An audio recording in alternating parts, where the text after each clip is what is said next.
It's dead easy to block driving disasters and get home safe every time, and anyone can do it. Ninja-type driving skills are not required. Here's how.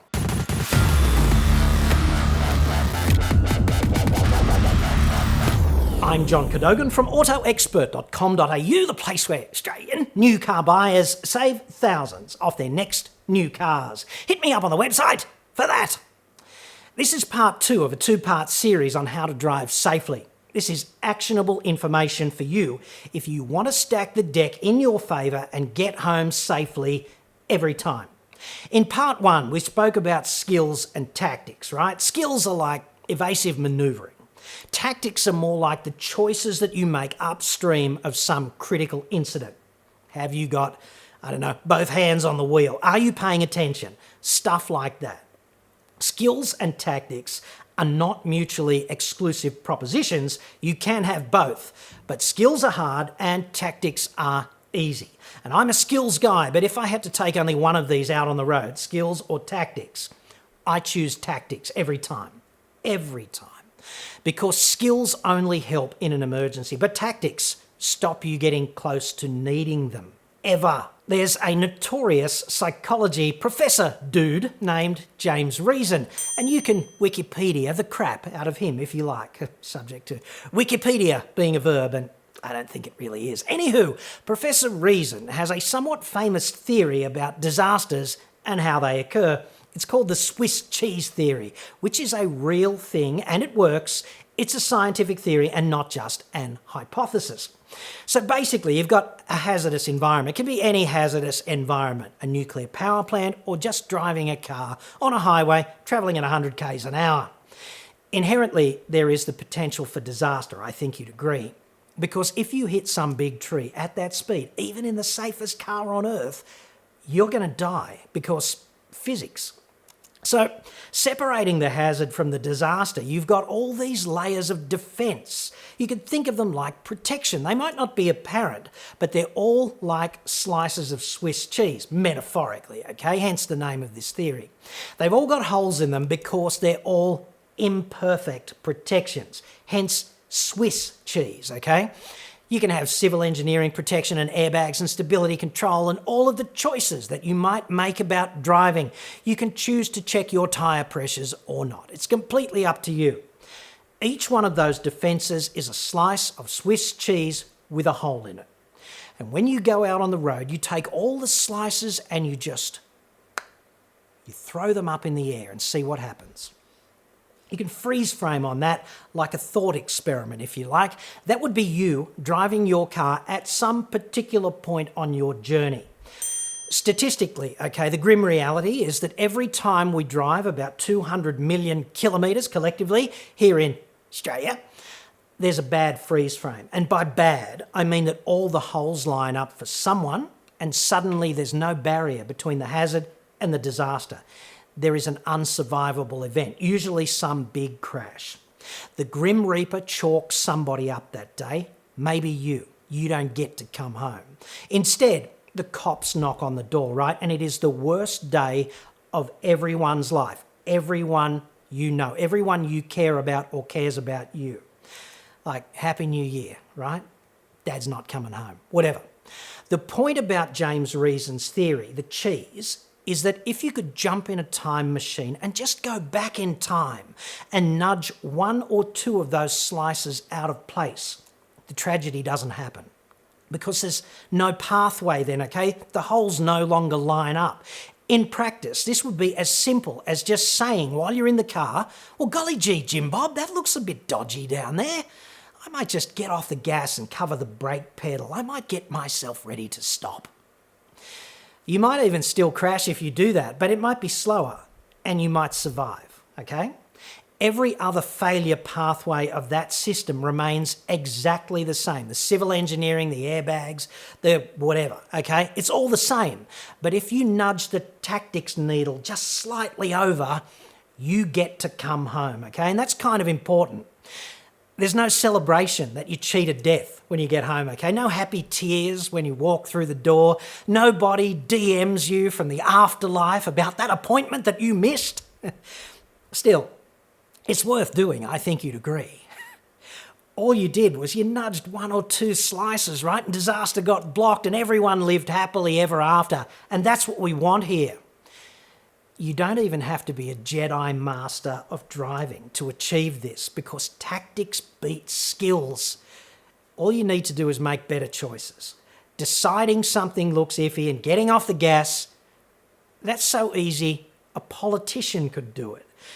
So with that in mind, here are the 5 basic tactical rules for safe driving, which governments and car makers treat like a national secret, disgracefully enough. Rule number 1, maximise your situational awareness at all times.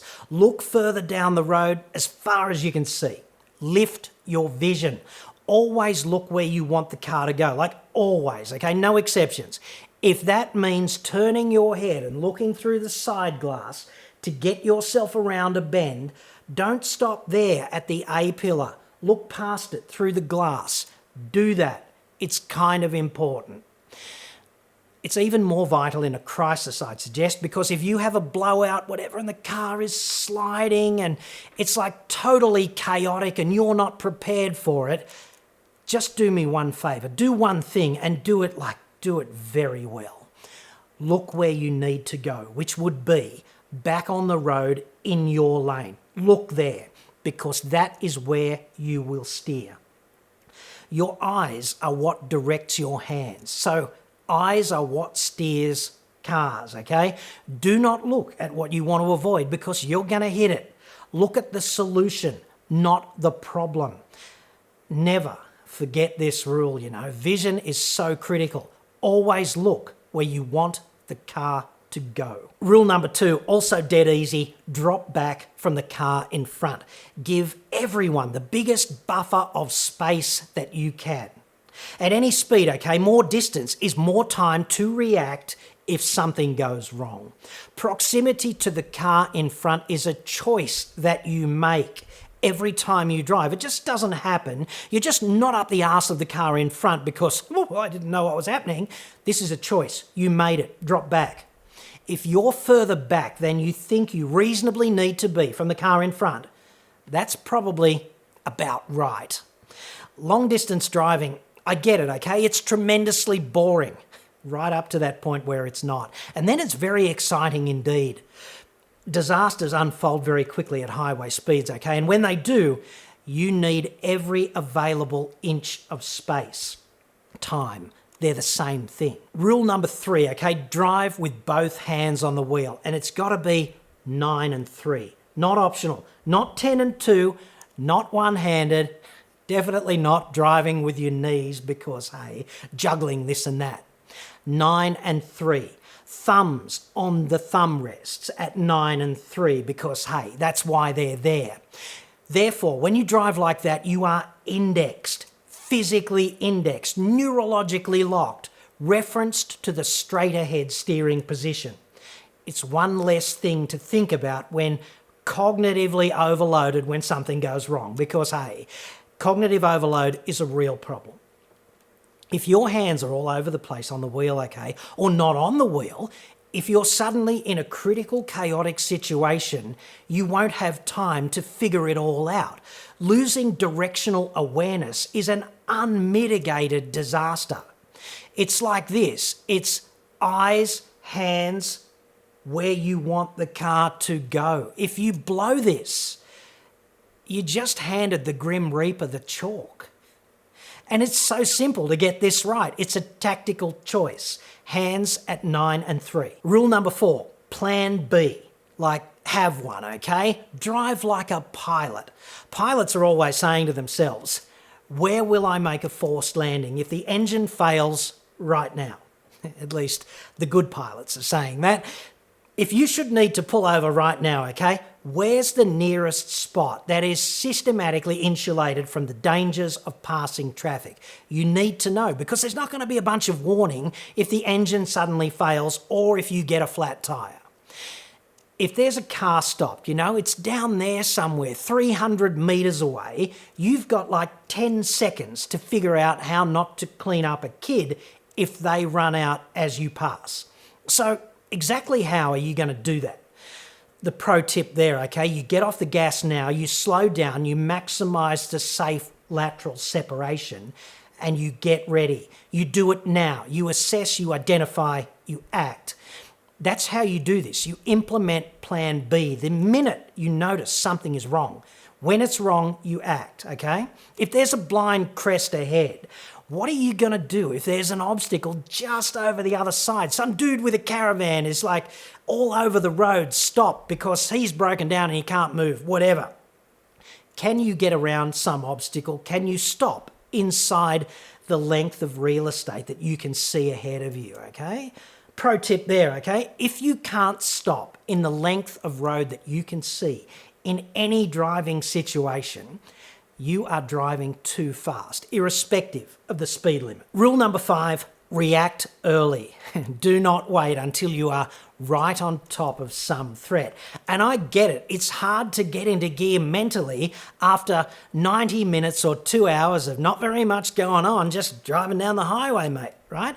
But it's much better to react early. Better to get off the gas 10 seconds out and coast slowly past something iffy than it is to have to pull off some epic emergency evasive maneuver, swerve, avoid, recover, control, whatever, right on top of the problem. Tactics beat skills every time.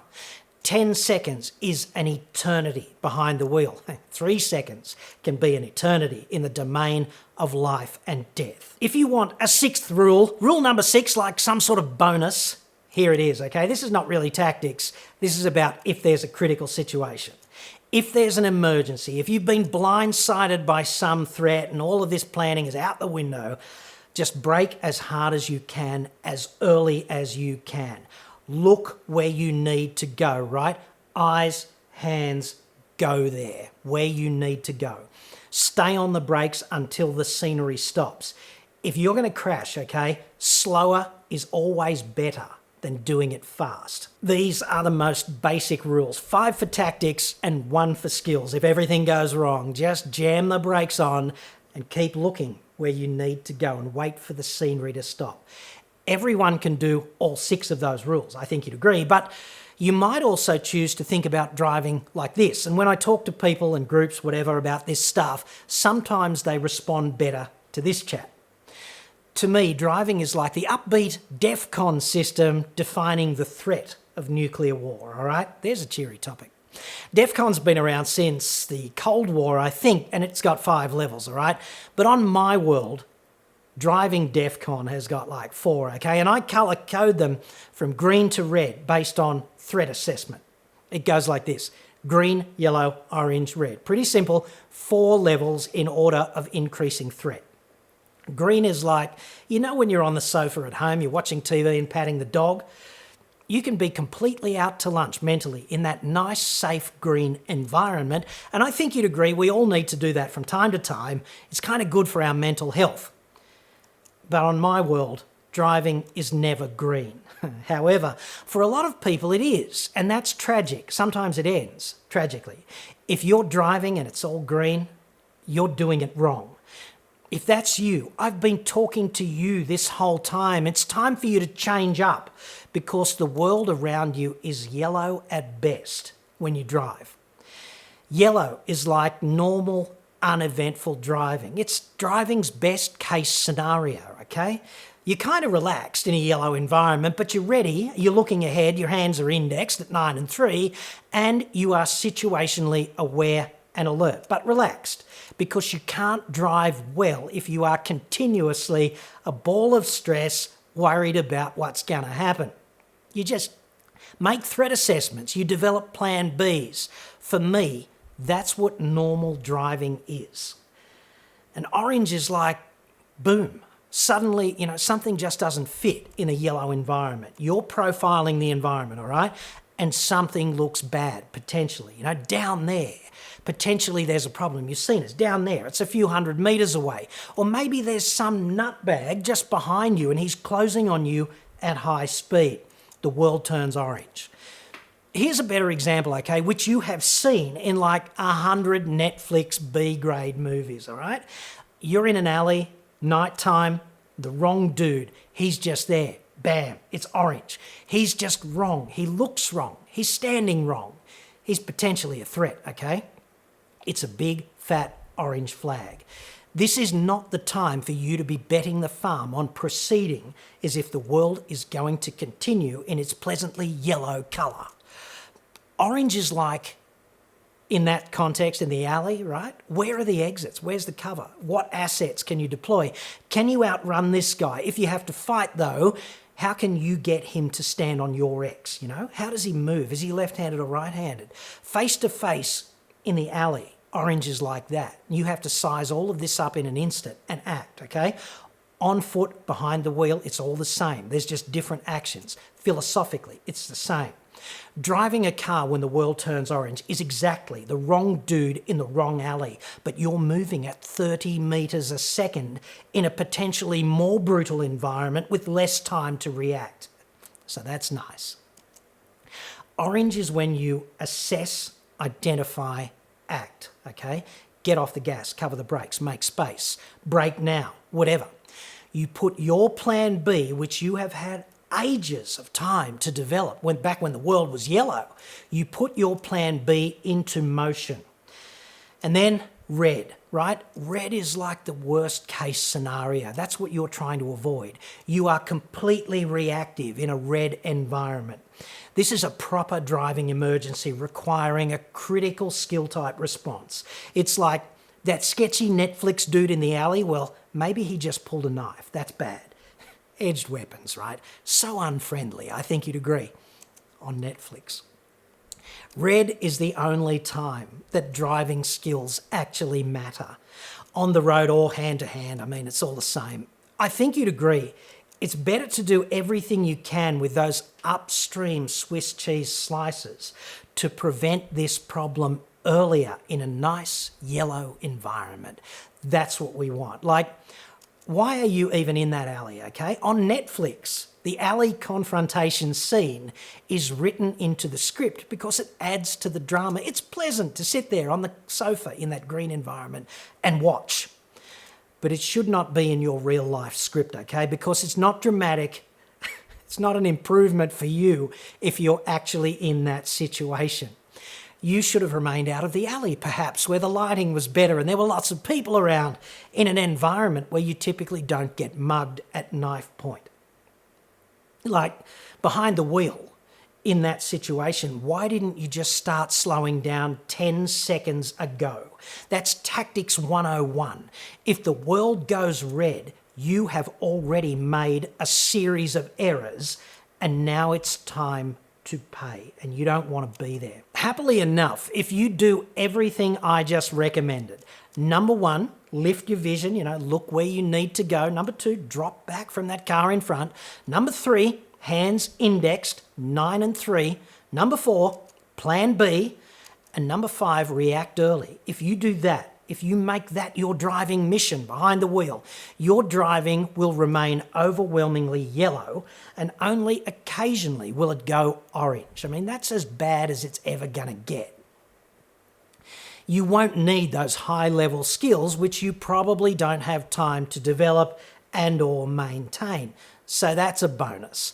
Getting home safely really is simple, but it requires effort and attention. It's about responsibility and accountability. It's never a roll of the dice, okay? It doesn't just happen. Bad outcomes on the road do not just happen. They are not accidents. Accidents are events without apparent causes. Disasters are not that, okay? You have to open the door for that to happen. So just keep it closed with those 5 rules. You can practice this stuff every time you drive. It's only 5 things, okay? Vision, space, hands, plan B, act early. 5 things. Start practicing now. Thank you sincerely for watching. I know it's been an endurance event, but I hope it helps, and good luck.